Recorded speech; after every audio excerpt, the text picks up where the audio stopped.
ইনশাআল্লাহ তাআলা আল্লাহ রাব্বুল আলামিনের ইচ্ছায় সমস্ত রকমের অনিষ্ট থেকে আমাদের রক্ষা করবে।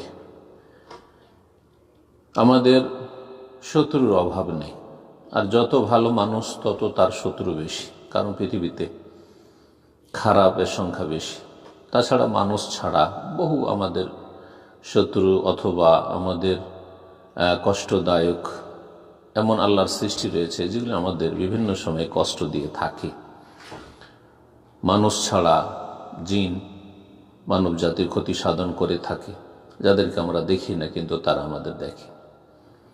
এছাড়া বিভিন্ন রকমের আল্লাহ রাব্বুল আলামিনের সৃষ্টি জীবজন্তু রয়েছে, বিষাক্ত সাপ বিচ্ছু রয়েছে, বহু কিছু অনিষ্টকারী রয়েছে, যাদের সাথে আমরা চলাফেরা করি, যাদের সাথে আমরা কাজকর্ম করি, যেখানে আমরা বসবাস করি, সেই জায়গায় কত না শত্রু আমাদের রয়েছে। প্রত্যেকে নিজ নিজ অবস্থা সম্পর্কে ভালো জানছেন। এ সমস্ত রকমের অনিষ্ট থেকে আল্লাহ রাব্বুল আলামিনের ইচ্ছায় নিরাপদ থাকার জন্য রাসূলুল্লাহ সাল্লাল্লাহু আলাইহি ওয়াসাল্লামের শেখানো এই জিকিরটি পড়ার চেষ্টা করবেন। সহিহ মুসলিমের হাদিস, রাসূলুল্লাহ সাল্লাল্লাহু আলাইহি ওয়াসাল্লাম বলছেন, মান নাযালা মানজিলান, কেউ যদি কোনো স্থানে অবতরণ করে, যে কোনো জায়গায় আপনি নামলেন, সেটা আপনার কর্মস্থলে হোক, চাকরির জায়গায়, ব্যবসায় প্রতিষ্ঠানে, আপনি দোকানে প্রবেশ করলেন, বসলেন, কত না আপনার শত্রু রয়েছে, কত না ফিতনা চারিদিকে রয়েছে। যে ফিতনাগুলি আমাদের দিনের ক্ষতি করছে, না হয় দুনিয়ার ক্ষতি করছে। কোনো জায়গায় যদি কেউ অবতরণ করে, বিশেষ করে সফরে হইলে, মানুষ সফরে আরো বেশি দুর্বল থাকে, সঙ্গীহীন থাকে।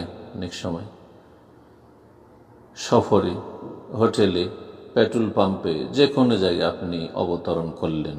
আজকাল অনেক ভাই বোনেরা কর্মস্থলে কাজকর্ম করতে গিয়ে, অথবা শিক্ষাঙ্গনে লেখাপড়া করতে গিয়ে, অথবা শিক্ষা দিতে গিয়ে সেখানে শত্রু বা যারা অনিষ্টকারী তাদের অনিষ্টের সম্মুখীন হয়।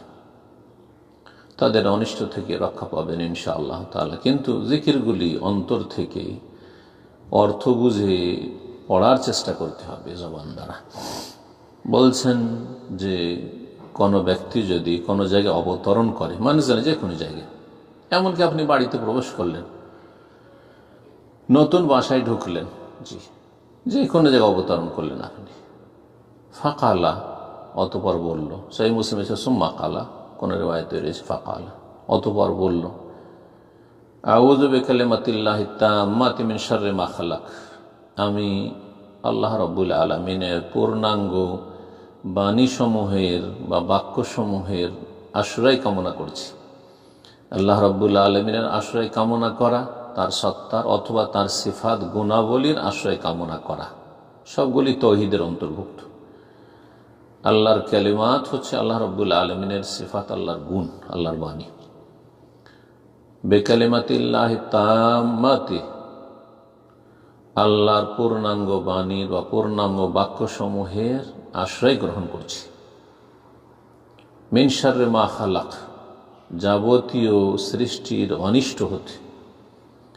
যা কিছু আল্লাহ সৃষ্টি করেছেন, তার সৃষ্টি, যা কিছু সৃষ্টি রয়েছে পৃথিবীর আমাদের চারপাশে, যা কিছু রয়েছে সব আল্লাহর সৃষ্টি। আল্লাহ রাব্বুল আলামিনের সত্তা ছাড়া সমস্ত কিছু আল্লাহর মখলুক, আল্লাহর সৃষ্টি। মিন শাররি মা খালাক, সমস্ত সৃষ্টির অনিষ্ট থেকে আমি আশ্রয় গ্রহণ করছি আল্লাহ রাব্বুল আলামিনের নিকট।